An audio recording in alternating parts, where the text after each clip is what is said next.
আমরা আদিবাসী কর্মী সমাজ, এটা পূর্ব ঘোষিত কর্মসূচি ছিল আমাদের।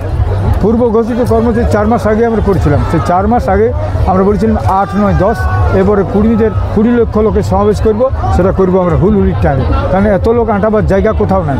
তাই আমরা এই দিন এই জায়গাটাকে বেছে নিয়েছিলাম এবং হুলহুলির টাইমে আজকে মিটিং করে দেখাই দিলাম যে যারা আজকে এইখানে মিটিং করতে ভয় করে, একমাত্র করেছিল কি আমরা জানি নাই, ইন্দিরা গান্ধী। আর আজকে আমরা মিটিং করলাম এই হুলহুলি টাইমে এবং কর্মীদের 4টা স্টেটের, আসাম, আমাদের উড়িষ্যা, ঝাড়খণ্ড এবং বেঙ্গল, সমস্ত স্টেটের কর্মীরা ছিল এখানে, সমস্ত প্রতিনিধি আছে এখানে।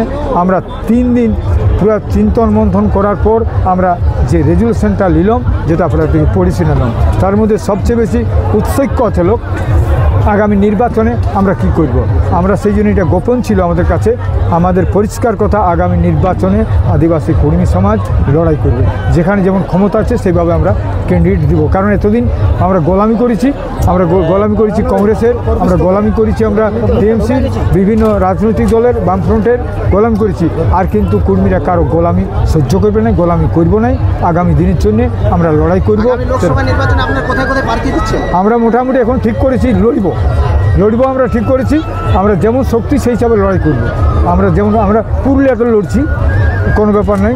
আমরা যেমন ঝাড়গ্রাম হচ্ছে আদিবাসী, কোনো আদিবাসী ছেলেকে আমরা কর্মীদের ভোটটা দিব, সেটা আমরা ঠিক করব। ওখানে তো আমরা দাঁড়াতে পারবো না। কিংবা আমরা চেষ্টা করছি কোনো মাহাতো নামে আমাদের যে ইয়াতে লোক আছে ওরাকে সেটা ঠিক করব। আর আমাদের ঝাড়খণ্ডেও সেইভাবে হবে। আর আমাদের উড়িষ্যাতেও আমরা বয়কট করছি। এইখানে আমরা সব জায়গায় লড়াইয়ের চেষ্টা করছি, কিন্তু আমরা কোনোতেই আর কোনো মতেই আমরা দালাল করবো না, কারো গোলাম করবো না। আগামী দিনে কি আশা করছেন? এই লোকসভা নির্বাচনে যে আপনারা লড়াই করবেন, কি আশা করছেন? ফলাফল কেমন আশা করছেন? দেখুন, এখন কথা হচ্ছে ফলাফলটা পরে হবে, আগে লড়ি, তো আগে দাঁড়াই, লড়াই করবো, দাঁড়াবো, তারপর বুঝতে পারবো, আরও মানুষের কাছে যাব গভীরে। আজকে আমরা বুঝাবো তো যে কতদিন আপনারা গোলামি করবেন। আজকে তো পরিষ্কার কথা, আজকে যে জনসভাটা হইল, আমার তো পরিষ্কার কথা হৃদয় ভরে গেছে। আমার মানে কল্পনার বাইরে, এইটা কল্পনা বোধহয় আমাদের জীবনে দেখি নাই কোথাও। এই লোকটা জঙ্গলমহলে কেউ করতেও পারবে না, কারো দ্বারা সম্ভব না। যেখানে বহু পুরানো লোকগুলো আমি ডেকেছি এবং যত সংগঠন আছে কর্মীদের নামে, সেই সংগঠনগুলোকে আমি ডেকেছি, তারা এসেছে। আজ 20 লক্ষ লোকের পার হয়ে যাবে এখানে। আজকে রেল লাইন কি বন্ধ হয়ে যায়? আপনি রেল লাইন চলতে চলতে আপনি বন্ধ হয়ে গেল, রেল লাইন বন্ধ হয়ে গেছে। আমরা তো বন্ধ করি নাই, কিন্তু রেল লাইন বন্ধ হয়ে গেছিলো। আজকে ছবিটা আছে তো, রেল লাইন বন্ধ হয়ে গেছে।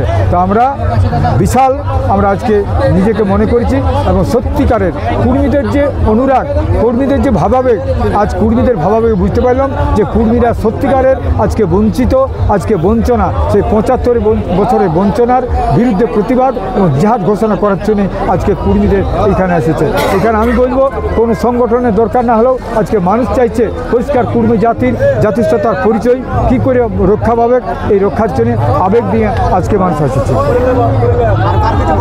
অরবিন্দ কিছু বলবে? বারবার